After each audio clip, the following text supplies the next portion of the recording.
Thanks for joining us today. My name is Stephen Reeves. Today we're going to talk about our new failover utility that was made available with Win91 2024.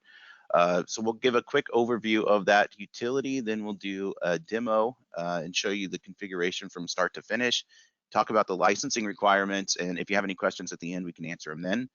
So if you do have questions, you'll notice in Go To Webinar, there's a question section there. So type in your questions there, and then I'll take a look at them at the end and answer them then. All right, so let's start with a quick discussion of what hot backup and failover has been. So for a long time at Win911, we've sold hot backup licenses, and this is simply a second license of Win911 that would run on a separate machine. It would monitor the same SCADA HMI process. Alarms would come in to both systems and they would go out, except that we had something called standby and active mode.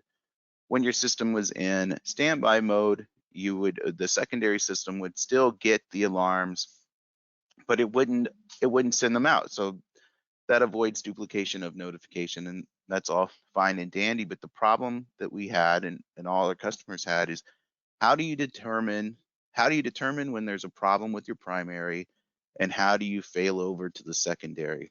And we've never had a good solution for that. We've told customers to use scripts and told them that they've got to figure it out on their own. However, I've helped many customers set up scripts within their own SCADA system or on Windows, but we've never had a really good solution that would actually monitor the status of Win911. These scripts would typically just monitor the availability of a service. Is it actually running or not?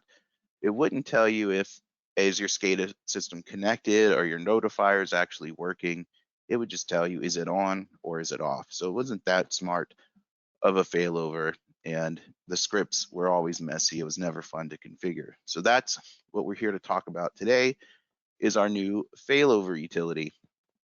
So the failover utility is a piece that I know it's set up in the middle of the screen here, but it's going to run on your secondary system. And its job is to ping the primary and secondary systems, determine their health from the status module. And when a system goes into an unhealthy state, it will automatically activate the other system. So just reiterate those things. So it's just a simple utility we're going to run on the secondary system. You'll point it to the primary system, you point it to the secondary system. It will determine this, well, it won't determine, it talks to the status module, and the status module tells you if it's healthy or not. And if there is a problem, the failover utility is the piece that will say, okay, secondary system needs to go into active mode, and the primary system will actually stay in active mode the whole time. And the reason it does that, even if there's a failure, is that if you go into standby mode, you stop sending notifications, and then there's no way to automatically recover. So your primary system will stay in active mode. When it recovers, the failover utility will then put the secondary system back into standby mode, and it will have recovered at that point. And the one caveat, licensing wise, and we'll talk more about this in a minute, is that it does require a subscription license. And again, we'll come back to that in just a moment. But the failover utility itself isn't making the determination if your Win9 system is healthy or not. It's actually being determined by a new module that we introduced a while ago called the status module. The status module has the ability to determine whether all your modules are available, whether your SCADA or alarm sources are connected to your SCADA HMI systems, whether your notifiers are working, are your emails going out, or your mobile notifications going out. And you have the ability to configure some of these things. For example, you can see it says notifiers, consecutive mobile notification failures. You can determine how many failures is too many failures for you. So we're defaulting to 5 for this and for most of them there. So let's say you had email and you had 5 email failures. That might be enough for you to determine that module is not working. Maybe you want to set it down to 1 failure, and that's enough, but it's up to you. You have the ability to configure each one of those. So, I mean, that's really it for the presentation part. I really just wanted to spend most of the time going through a demo because we only got 30 minutes. So let's take a look at that. let's see. All right, in this demo, I've got two Win91 systems. One's the primary system and one is a secondary system. When you open up Win91 Workspace, you have under System, you have the status module. You can see everything is green except for email and my InTouch source runtime. Those are going to be okay. So what you're going to see here is the error message, what the yellow represents, and if it's red, that means it's a failover state. So no emails configured and the InTouch watchdog's not configured. That's fine. You'll notice there's a column here that says failure condition met, and all of these say no. When one of these icons goes red, that's when you know you have met a failover condition. So right now, the failover utility is not involved. This is just a status module that is running in Win911, and it's accessible through the workspace. So what we want to do is just look at the settings real quick, which is the screenshot that we were just looking at. So here's where you can configure your individual settings. So if a module goes down, you can choose how long it needs to go down, how long it needs to be down for before the status module will report that, hey, this is a problem and we're in a failover condition here. So I've got it set to a minute. One of the downsides of doing a demo like this is there's going to be a lot of times where we're just waiting. In fact, let's just go ahead. Actually, we'll wait until we get the failover utility installed. Once it goes down for a minute, then it will be considered a failover condition. Alarm sources, if you have a watchdog defined that's called status and it's been active for 5 minutes, or you can bump that up or bump it down. Or if the alarm source can't talk to the dispatcher, which is a central escalation engine, and it's tried to send an alarm over to that in the escalation engine and it has failed at least 5 times, or you can change that as well. That will be a failover condition. I've only got the email module installed here, so if we have 5 email failures, that would be a failover condition.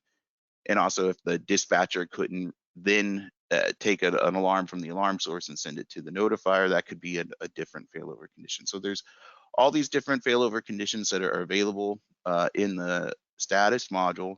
But what we got to do is install the failover utility to take a look to actually start monitoring the status module. So I'll jump over to my secondary system. Just a second.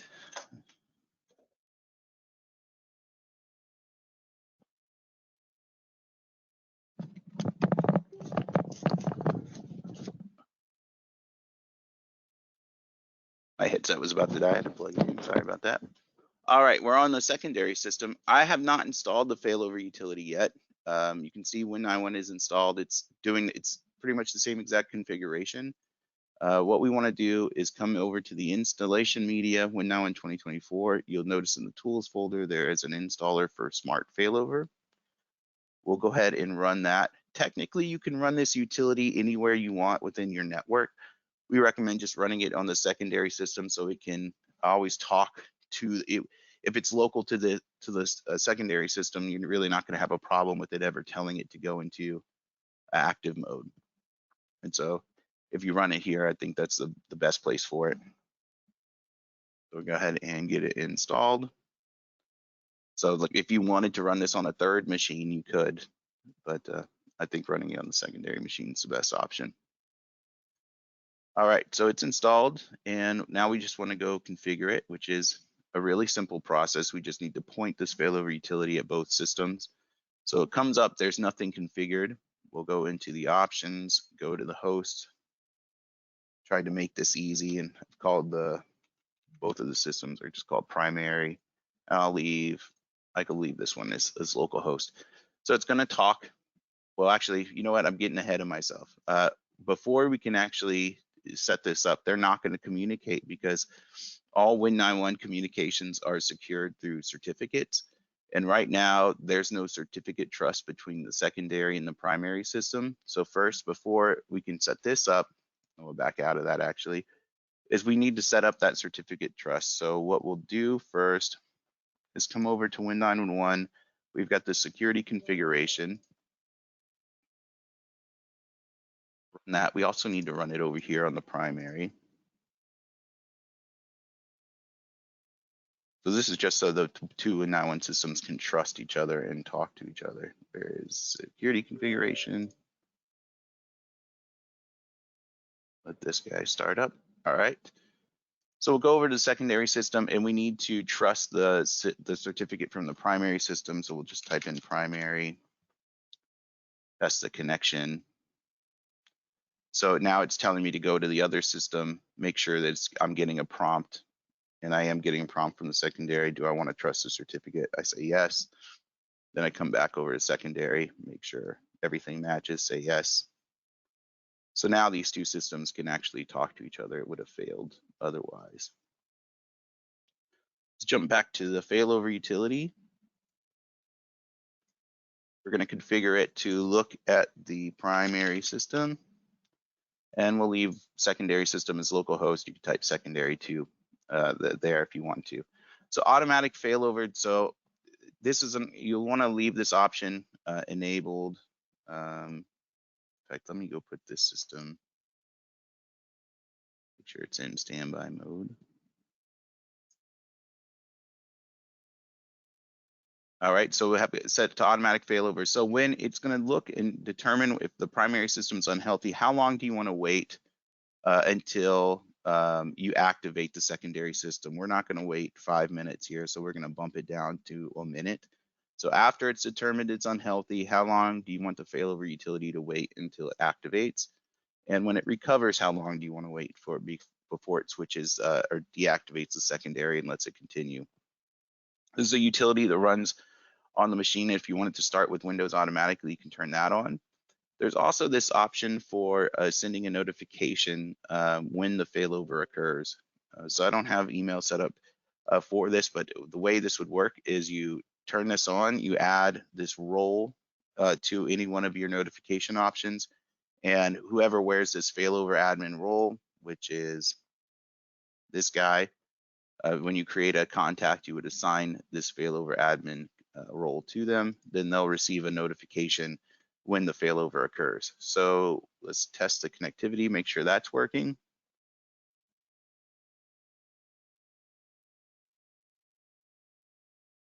All right, so that's successful. We can save it.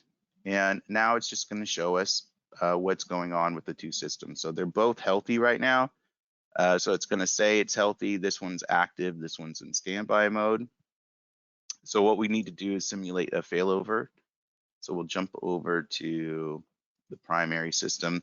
The easiest way for me to show you this, and doesn't take a lot of a time of just waiting around, which is never great for demos, is I'm just going to stop one of the Win91 services, and it's going to take a minute. So after a minute, you're going to see this email module is going to turn red, and it's going to show up in the list and say failover or failure condition met. And once that happens, this failover utility is going to see that the primary system has reached an unhealthy state. Unfortunately, we're going to have to wait a minute for it to show up. And then it's going to wait another minute for the secondary system to switch over to active mode. So let's see. And while we're waiting for that, what we could do is create a contact.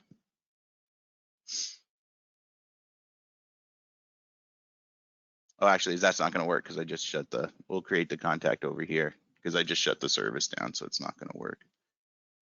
Let's create it over here.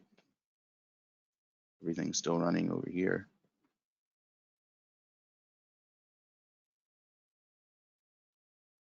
And we'll just put Steven at new connection for email.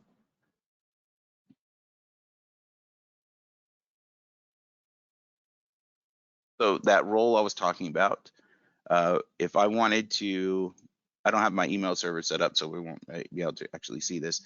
But if I wanted to receive a notification when the failover occurs, I just need to assign this role to it.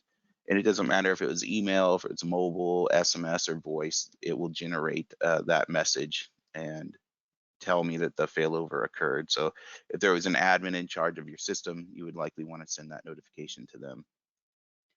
All right, so now enough time's passed, it's determined the primary system's unhealthy, and it should, after a minute, so it's only been 45 seconds so far. It will tell the secondary system to switch over to active mode. I think it takes about 3 seconds after we get to a minute, and we'll see it switch over to active mode.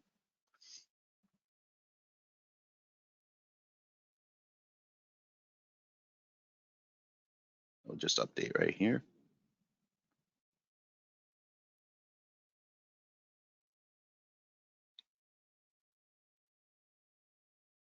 Come on.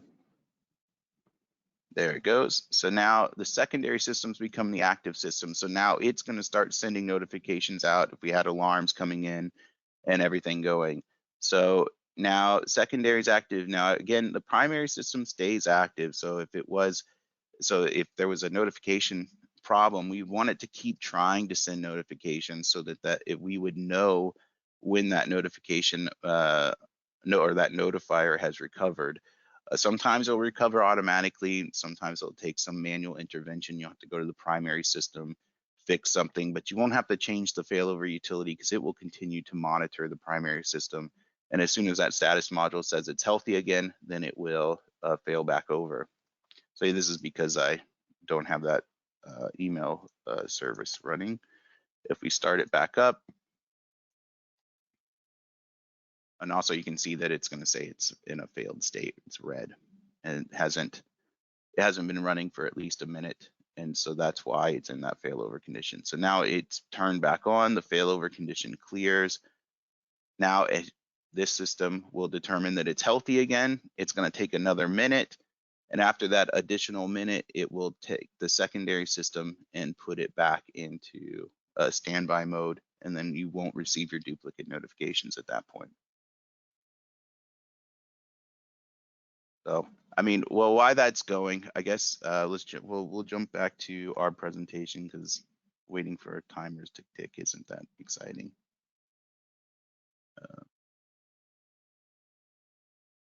Here.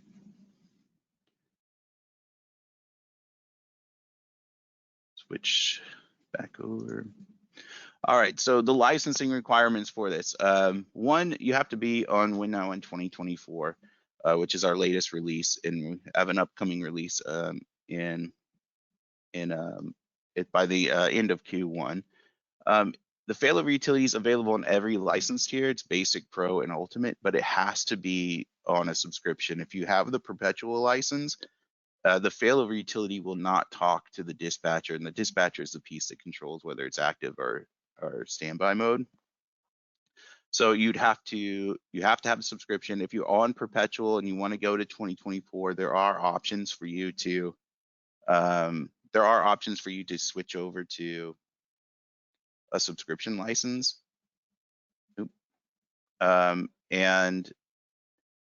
So switch over to a subscription license, and then you'll be able to use this failover utility, which will do the automatic failover.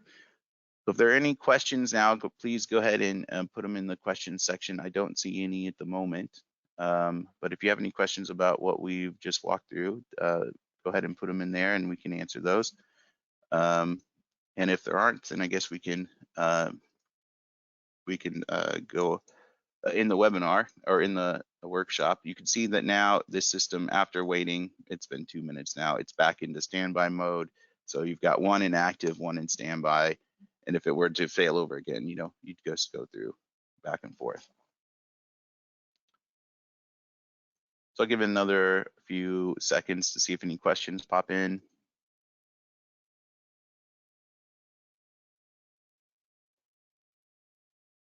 See any yet?